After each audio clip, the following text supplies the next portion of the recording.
اللهم صل على سيدنا محمد وعلى آلہ وصحبہ دعوت و ہدایت کی ایک ہنسی شفق لے کر میرے مصطفیٰ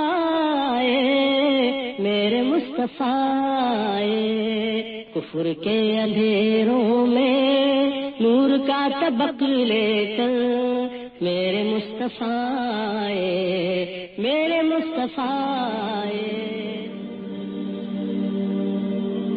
الرحیق المختوم Episode 1. عرب، محل وقوع اور قومیں۔ سیرت نبوی در حقیقت اس پیغام ربانی کے عملی پرتو سے عبارت ہے جسے رسول اللہ صلی اللہ علیہ وسلم نے انسانی جمعیت کے سامنے پیش کیا تھا، اور جس کے ذریعے انسان کو تاریکیوں سے نکال کر روشنی میں اور بندوں کی بندگی سے نکال کر خدا کی بندگی میں داخل کر دیا تھا۔ چونکہ اس سیرت طیبہ کی مکمل صورت گیری ممکن نہیں جب تک کہ اس پیغام ربانی کے نزول سے پہلے کے حالات اور بعد کے حالات کا تقابل نہ کیا جائے۔ اس لیے اصل بحث سے پہلے پیش نظر باب میں اسلام سے پہلے کی عرب اقوام اور ان کے نشو و نما کی کیفیت بیان کرتے ہوئے ان حالات کا خاکہ پیش کیا جا رہا ہے جن میں رسول اللہ صلی اللہ علیہ وسلم کی بعثت ہوئی تھی۔ عرب کا محل وقوع۔ لفظ عرب کے لغوی معنی ہیں صحرا اور بے آب و گیا زمین۔ عہد قدیم سے یہ لفظ جزیرہ نمائے عرب اور اس میں بسنے والی قوموں پر بولا گیا ہے۔ عرب کے مغرب میں بحر احمر اور جزیرہ نمائے سینا ہے۔ مشرق میں خلیج عرب اور جنوبی عراق کا ایک بڑا حصہ ہے۔ جنوب میں بحر عرب ہے جو در حقیقت بحر ہند کا پھیلاؤ ہے۔ شمال میں ملک شام اور کسی قدر شمالی عراق ہے۔ ان میں سے بعض سرحدوں کے متعلق اختلاف بھی ہے۔ کل رقبے کا اندازہ 10 لاکھ سے 13 لاکھ مربع میل تک کیا گیا ہے۔ جزیرہ نمائے عرب طبعی اور جغرافیائی حیثیت سے بڑی اہمیت رکھتا ہے۔ اندرونی طور پر یہ ہر چہار جانب سے صحرا اور ریگستان سے گھرا ہوا ہے، جس کی بدولت یہ ایسا محفوظ قلعہ بن گیا ہے کہ بیرونی قوموں کے لیے اس پر قبضہ کرنا اور اپنا اثر و نفوذ پھیلانا سخت مشکل ہے۔ یہی وجہ ہے کہ جزیرۃ العرب کے باشندے عہد قدیم سے اپنے جملہ معاملات میں مکمل طور پر آزاد و خود مختار نظر آتے ہیں، حالانکہ یہ ایسی دو عظیم طاقتوں کے ہمسایہ تھے کہ اگر یہ ٹھوس قدرتی رکاوٹ نہ ہوتی تو ان کے حملے روک لینا باشندگان عرب کے بس کی بات نہ تھی۔ بیرونی طور پر جزیرہ نمائے عرب پرانی دنیا کے تمام معلوم بر اعظموں کے بیچوں بیچ واقع ہے اور خشکی اور سمندر دونوں راستوں سے ان کے ساتھ جڑا ہوا ہے۔ اس کا شمال مغربی گوشہ بر اعظم افریقہ میں داخلے کا دروازہ ہے۔ شمال مشرقی گوشہ یورپ کی کنجی ہے۔ مشرقی گوشہ ایران، وسط ایشیا اور مشرق بعید کے دروازے کھولتا ہے اور ہندوستان اور چین تک پہنچتا ہے۔ اسی طرح ہر بر اعظم سمندر کے راستے بھی جزیرہ نمائے عرب سے جڑا ہوا ہے اور ان کے جہاز عرب بندرگاہوں پر براہ راست لنگر انداز ہوتے ہیں۔ اس جغرافیائی محل وقوع کی وجہ سے جزیرۃ العرب کے شمالی اور جنوبی گوشے مختلف قوموں کی آماجگاہ اور تجارت و ثقافت اور فنون و مذاہب کے لین دین کا مرکز رہ چکے ہیں۔ عرب قومیں۔ مورخین نے نسلی اعتبار سے عرب اقوام کی 3 قسمیں قرار دی ہیں۔ نمبر 1، عرب باعدہ، یعنی وہ قدیم عرب قبائل اور قومیں جو بالکل ناپید ہو گئیں اور ان کے متعلق ضروری تفصیلات بھی دستیاب نہیں، مثلاً عاد، سمود، تم، جدیس، عمالقہ وغیرہ۔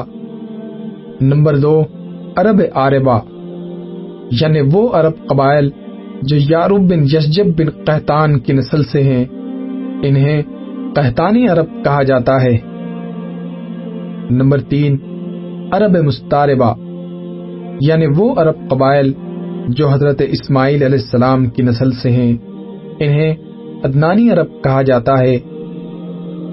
عرب عاربہ یعنی قحطانی عرب کا اصل گہوارہ ملک یمن تھا۔ یہی ان کے خاندان اور قبیلے مختلف شاخوں میں پھوٹے، پھیلے اور بڑھے۔ ان میں سے 2 قبیلوں نے بڑی شہرت حاصل کی۔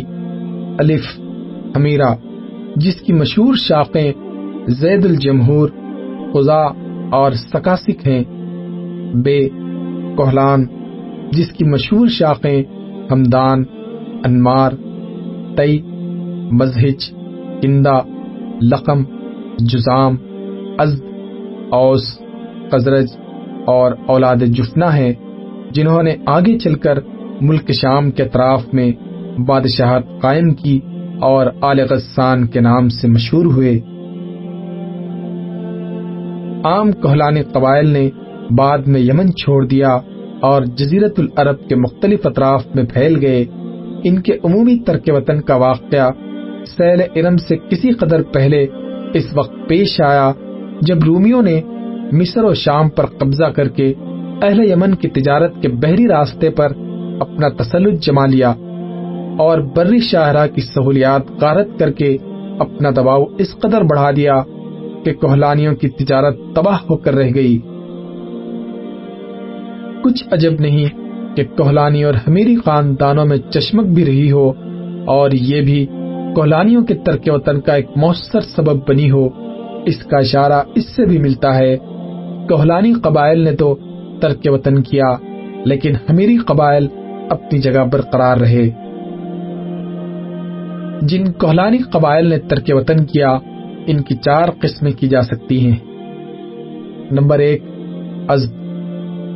انہوں نے اپنے سردار عمران بن عمر مزیقیہ کے مشورے پر ترک وطن کیا۔ پہلے تو یہ یمن ہی میں ایک جگہ سے دوسری جگہ منتقل ہوتے رہے اور حالات کا پتہ لگانے کے لیے آگے آگے ہر اول دستوں کو بھیجتے رہے، لیکن آخرکار شمال کا رخ کیا اور پھر مختلف شاخیں گھومتے گھماتے مختلف جگہ دائمی طور پر سکونت پذیر ہو گئیں۔ اس کی تفصیل درج ذیل ہے۔ ثعلبہ بن عمر، اس نے اولاً حجاز کا رخ کیا اور ثعلبیہ اور ذیقار کے درمیان اقامت اختیار کی۔ جب اس کی اولاد بڑی ہو گئی اور خاندان مضبوط ہو گیا تو مدینے کی طرف کوچ کیا اور اسی کو اپنا وطن بنا لیا۔ اسی ثعلبہ کی نسل سے اوس اور خزرج ہیں، جو ثعلبہ کے صاحبزادے حارثہ کے بیٹے ہیں۔ حارثہ بن عمر یعنی قزا اور اس کی اولاد، یہ لوگ پہلے سرزمین حجاز میں گردش کرتے ہوئے مرت الزہران میں قیمہ زن ہوئے، پھر حرم پر دھاوا بول دیا اور بنو جرہم کو نکال کر خود مکے میں بدوباش اختیار کر لی۔ عمران بن عمر، اس نے اور اس کی اولاد نے عمان میں سکونت اختیار کی، اسی لیے یہ لوگ ازد عمان کہلاتے ہیں۔ نصر بن ازد، اس سے تعلق رکھنے والے قبائل نے تہامہ میں قیام کیا، یہ لوگ ازد شنو کہلاتے ہیں۔ جفنا بن عمر، اس نے ملک شام کا رخ کیا اور اپنی اولاد سمیت وہی متوطن ہو گیا۔ یہی شخص غسانی بادشاہوں کا جد اعلیٰ ہے۔ انہیں آل غسان اس لیے کہا جاتا ہے کہ ان لوگوں نے شام منتقل ہونے سے پہلے حجاز میں غسان نامی ایک چشمے پر کچھ عرصہ قیام کیا تھا۔ نمبر 2، لقم و جزام۔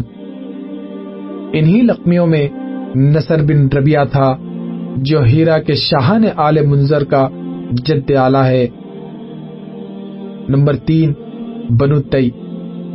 اس قبیلے نے بنو ازد کے ترک وطن کے بعد شمال کا رخ کیا اور حجا اور سلمہ نامی 2 پہاڑیوں کے اطراف میں مستقل طور پر سکونت پذیر ہو گیا۔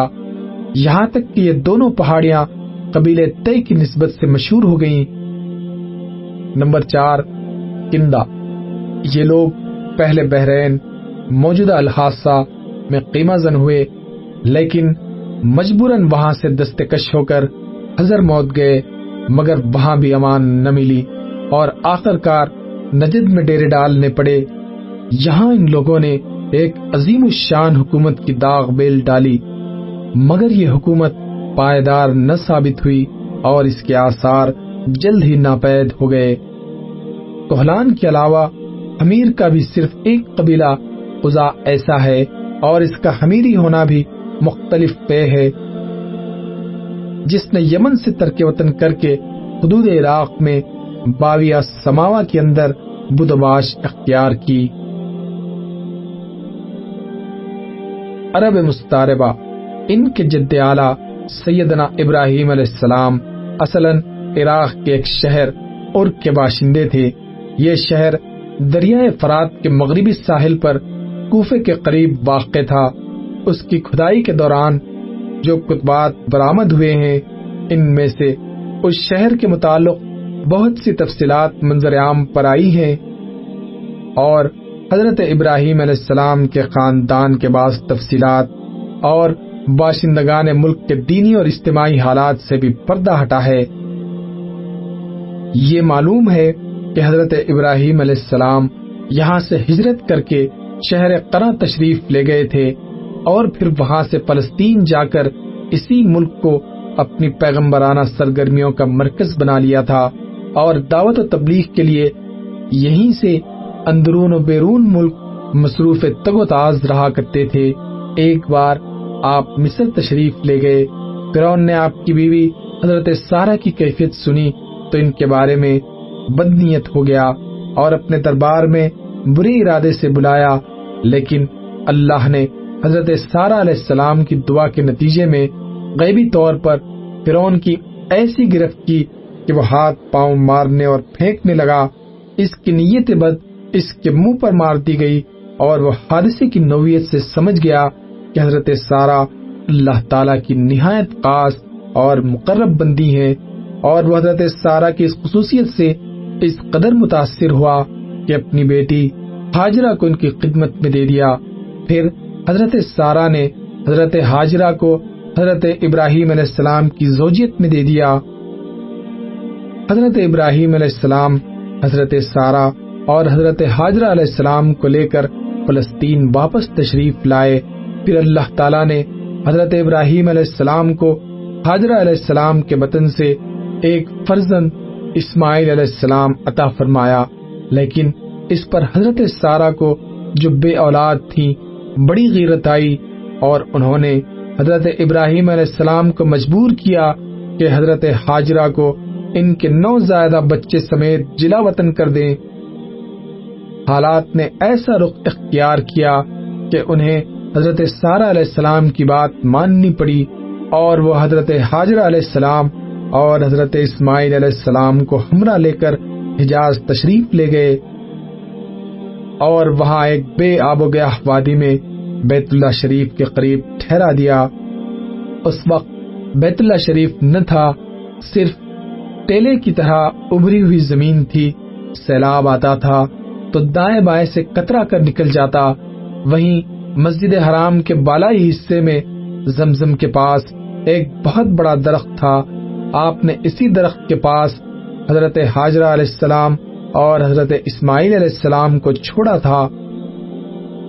اس وقت مکے میں نہ پانی تھا، نہ آدم اور نہ آدم زاد، اس لیے حضرت ابراہیم علیہ السلام نے ایک توشیدان میں کھجور اور ایک مشکیزے میں پانی رکھ دیا۔ اس کے بعد فلسطین واپس چلے گئے، لیکن چند ہی دن میں کھجور اور پانی ختم ہو گیا اور سخت مشکل پیش آئی، مگر اس مشکل وقت پر اللہ کے فضل سے زمزم کا چشمہ پھوٹ پڑا اور ایک عرصے تک کے لیے سامان رزق اور متاع حیات بن گیا۔ تفصیلات معلوم و معروف ہیں۔ کچھ عرصے بعد یمن سے ایک قبیلہ آیا جسے تاریخ میں جرہم ثانی کہا جاتا ہے۔ یہ قبیلہ اسماعیل علیہ السلام کی ماں سے اجازت لے کر مکے میں ٹھہر گیا۔ کہا جاتا ہے کہ یہ قبیلہ پہلے مکہ کے گرد و بیش کی وادیوں میں سکونت پذیر تھا۔ صحیح بخاری میں اتنی صراحت موجود ہے کہ رہائش کی غرض سے یہ لوگ مکے میں حضرت اسماعیل علیہ السلام کی آمد کے بعد اور ان کے جوان ہونے سے پہلے وارد ہوئے تھے، لیکن اس وادی سے ان کا گزر اس سے پہلے بھی ہوا کرتا تھا۔ حضرت ابراہیم علیہ السلام اپنے متروکات کی نگہداشت کے لیے وقتاً فوقتاً مکہ تشریف لایا کرتے تھے، لیکن یہ معلوم نہ ہو سکا کہ اس طرح ان کی آمد کتنی بار ہوئی۔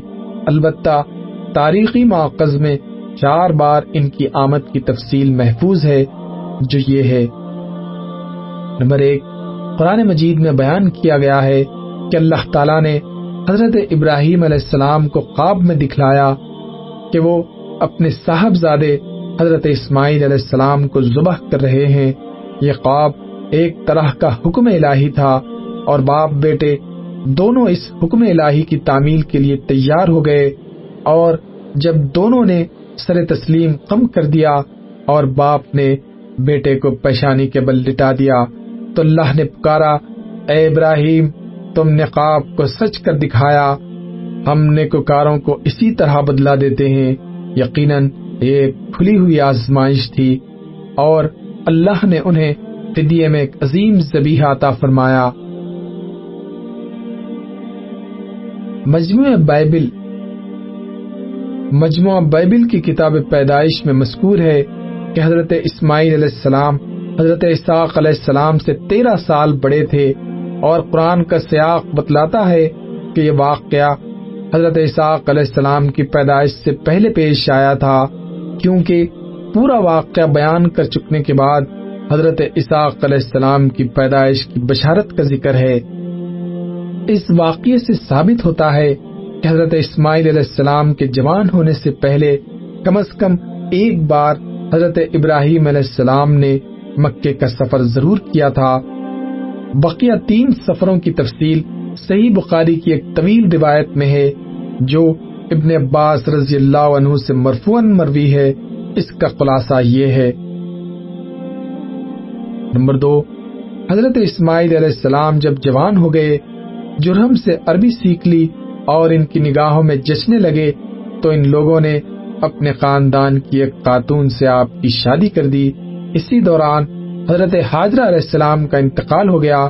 ادھر حضرت ابراہیم علیہ السلام کو خیال ہوا کہ اپنا ترکہ دیکھنا چاہیے، چنانچہ وہ مکہ تشریف لے گئے، لیکن حضرت اسماعیل علیہ السلام سے ملاقات نہ ہوئی۔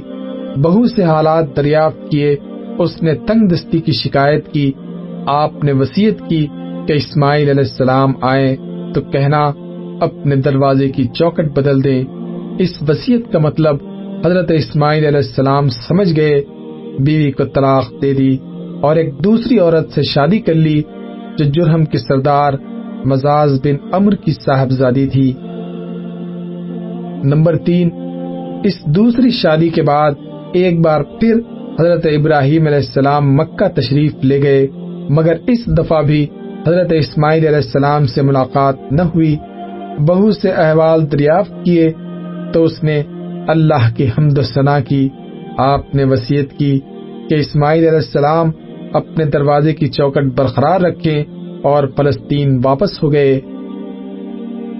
نمبر 4، اس کے بعد پھر تشریف لائے تو اسماعیل علیہ السلام زمزم کے قریب درخت کے نیچے تیر گھڑ رہے تھے، دیکھتے ہی لپک پڑے اور وہی کیا جو ایسے موقع پر ایک باپ اپنے بیٹے کے ساتھ اور بیٹا باپ کے ساتھ کرتا ہے۔ یہ ملاقات اتنے طویل عرصے کے بعد ہوئی تھی کہ ایک نرم دل اور شفیق باپ اپنے بیٹے سے اور ایک اطاعت شار بیٹا اپنے باپ سے مشکل ہی اتنی لمبی جدائی برداشت کر سکتا ہے۔ اسی دفعہ دونوں نے مل کر خانہ کعبہ تعمیر کیا، بنیاد کھود کر دیواریں اٹھائیں، اور ابراہیم علیہ السلام نے ساری دنیا کے لوگوں کو حج کے لیے آواز دی۔ اللہ تعالیٰ نے مزاز کی صاحبزادی سے اسماعیل علیہ السلام کو 12 بیٹے عطا فرمائے، جن کے نام یہ ہیں: نابت یا نبایوت، قیدار، ادبائل، مبشام، مشمع، دوما، میشا، عدد، تیمہ، یتور، نفیس، قیدمان۔ ان 12 بیٹوں سے 12 قبیلے وجود میں آئے اور سب نے مکہ ہی میں بود و باش اختیار کی۔ ان کی معیشت کا دار و مدار زیادہ تر یمن اور مصر و شام کی تجارت پر تھا۔ بعد میں یہ قبائل جزیرۃ العرب کے مختلف اطراف میں بلکہ بیرون عرب بھی پھیل گئے اور ان کے حالات زمانے کی طویل تاریکیوں میں دب کر رہ گئے۔ صرف نابت اور قیدار کی اولاد اس گمنامی سے مستثنیٰ ہیں۔ نبتیوں کے تمدن کو شمالی حجاز میں فروغ اور عروج حاصل ہوا۔ انہوں نے ایک طاقتور حکومت قائم کر کے گرد و بیش کے لوگوں کو اپنا باج گزار بنا لیا۔ کسی کو ان کے مقابلے کی طاقت نہ تھی۔ پھر رومیوں کا دور آیا اور انہوں نے نبتیوں کو قصے پارینہ بنا دیا۔ مولانا سید سلیمان ندوی نے ایک دلچسپ بحث اور گہری تحقیق کے بعد ثابت کیا ہے کہ آل غسان اور انصار یعنی اوس اور خزرج قحطانی عرب نہ تھے، بلکہ اس علاقے میں نابت بن اسماعیل کی جو نسل بچی کچی رہ گئی تھی وہی تھے۔ قیدار بن اسماعیل کی نسل مکہ ہی میں پھلتی پھولتی رہی، یہاں تک کہ عدنان اور پھر ان کے بیٹے معد کا زمانہ آ گیا۔ عدنانی عرب کا سلسلہ نسب صحیح طور پر یہیں تک محفوظ ہے۔ عدنان نبی صلی اللہ علیہ وسلم کے سلسلے نسب میں 21ویں پشت پر پڑتے ہیں۔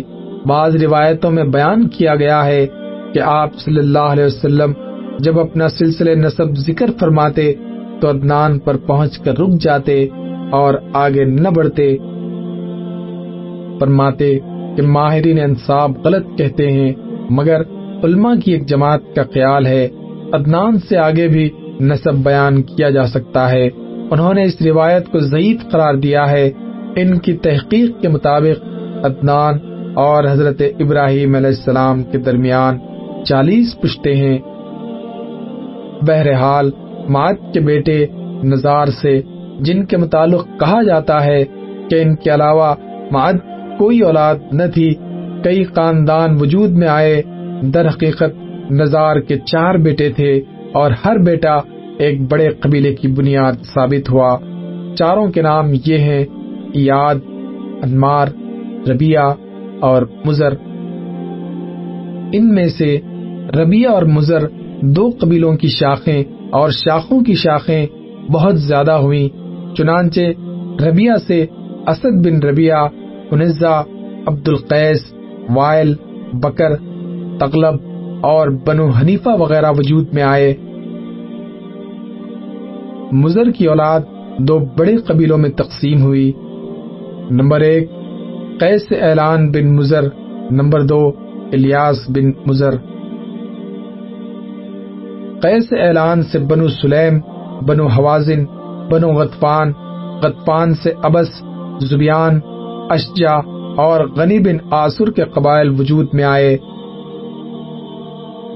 الیاس بن مزر سے تمیم بن مرہ، حسیل بن مدرکہ، بنو اسد بن خزیمہ اور کنانہ بن خزیمہ کے قبائل وجود میں آئے۔ پھر کنانہ سے قریش کا قبیلہ وجود میں آیا۔ یہ قبیلہ فہر بن مالک بن نظر بن کنانہ کی اولاد ہے۔ پھر قریش بھی مختلف شاخوں میں تقسیم ہوئے۔ مشہور قریشی شاخوں کے نام یہ ہیں: جماح، سہم، عدی، مخزوم، تیم، زہرہ اور قصی بن کلاب کے خاندان یعنی عبد الدار، اسد بن عبد العزیٰ اور عبد مناف، یہ تینوں قصی کے بیٹے تھے۔ ان میں سے عبد مناف کے 4 بیٹے ہوئے، جن سے 4 ذیلی قبائل وجود میں آئے، یعنی عبد شمس، نوفل، مطلب اور ہاشم۔ انہی ہاشم کی نسل سے اللہ تعالیٰ نے ہمارے حضور محمد صلی اللہ علیہ وسلم کا انتخاب فرمایا۔ رسول اللہ صلی اللہ علیہ وسلم کا ارشاد ہے کہ اللہ تعالیٰ نے ابراہیم علیہ السلام کی اولاد میں سے اسماعیل علیہ السلام کا انتخاب فرمایا، پھر اسماعیل علیہ السلام کی اولاد میں سے کنانہ کو منتخب کیا اور کنانہ کی نسل سے قریش کو چنا، پھر قریش میں سے بنو ہاشم کا انتخاب کیا اور بنو ہاشم میں سے میرا انتخاب کیا۔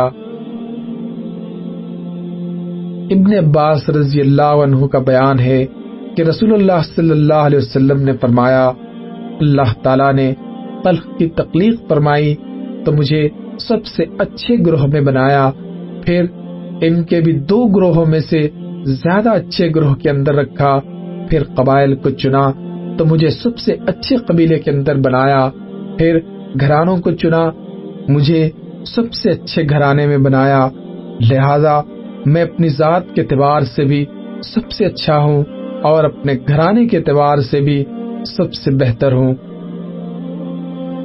بہرحال عدنان کی نسل جب زیادہ بڑھ گئی تو وہ چارے پانی کی تلاش میں عرب کے مختلف اطراف میں بکھر گئی، چنانچہ قبیلے عبد القیس نے بکر بن وائل کی کئی شاخوں نے اور بنو تمیم کے خاندانوں نے بحرین کا رخ کیا اور اسی علاقے میں جا بسے۔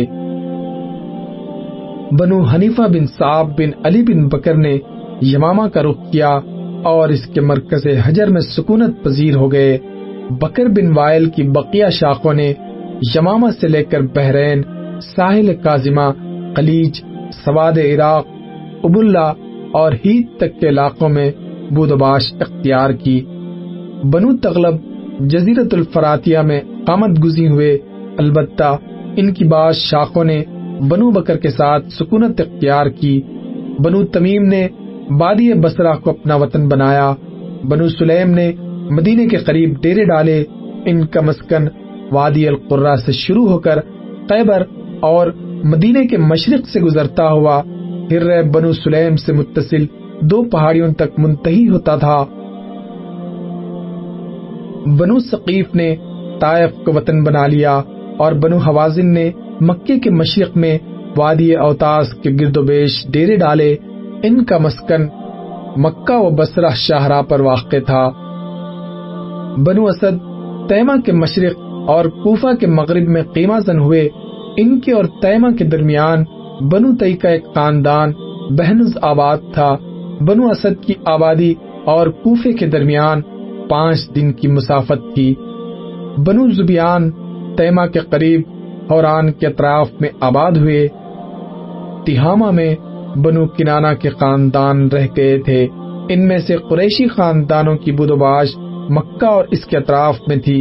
یہ لوگ پراگندہ تھے، ان کی کوئی شیرازہ بندی نہ تھی، تاکہ حسین بن کلاب ابھر کر منظر عام پر آیا اور قریشیوں کو متحد کر کے شرف و عزت اور بلندی و وقار سے بہرہور کیا۔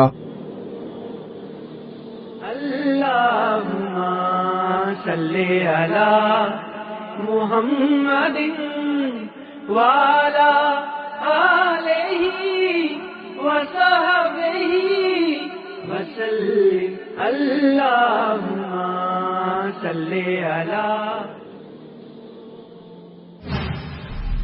پیشکش رہبر ٹی وی۔